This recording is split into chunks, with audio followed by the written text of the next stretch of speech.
রাত নামলেই কিছু গল্প জেগে ওঠে, আর কিছু গল্প ঘুম কেড়ে নেয়। আপনি শুনছেন বাংলা স্টোরি ওয়ার্ল্ড অফিসিয়াল।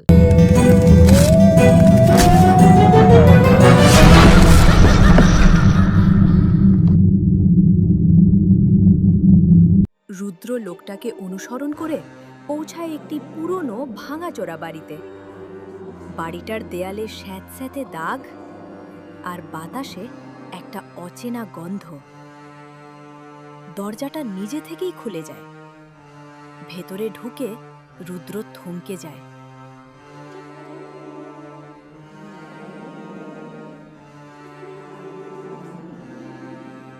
দেয়ালে টাঙানো অসংখ্য ছবি, সব ছবি আলাদা সময়ের, কিন্তু প্রতিটা ছবিতেই রুদ্রের মতো দেখতে একজন মানুষ।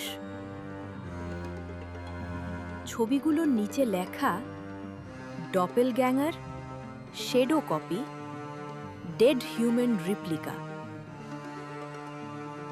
রুদ্র বুঝতে পারে কেউ তার মতো দেখতে একজন ছিল, আর সেই লোকটাই অর্ণবের সঙ্গে শেষ রাতে ছিল। তোমার ডপেলগ্যাঙ্গার আমাকে মেরেছিল, তুমি নয়, কিন্তু তোমারই ছায়া। রুদ্র খুব কাছে দাঁড়িয়ে থাকতে দেখে। মানুষ কোনো রাগ নেই, আছে শুধু ক্লান্তি। তোমার মতো দেখতে একজন, আমার শেষ রাতটা ওর সঙ্গেই কেটেছিল। রুদ্র ফিসফিস করে বলে, মানে আমি নই? না, কিন্তু তোমার ভয়, তোমার ডপেলগ্যাঙ্গার এখন তোমাকে খুঁজছে।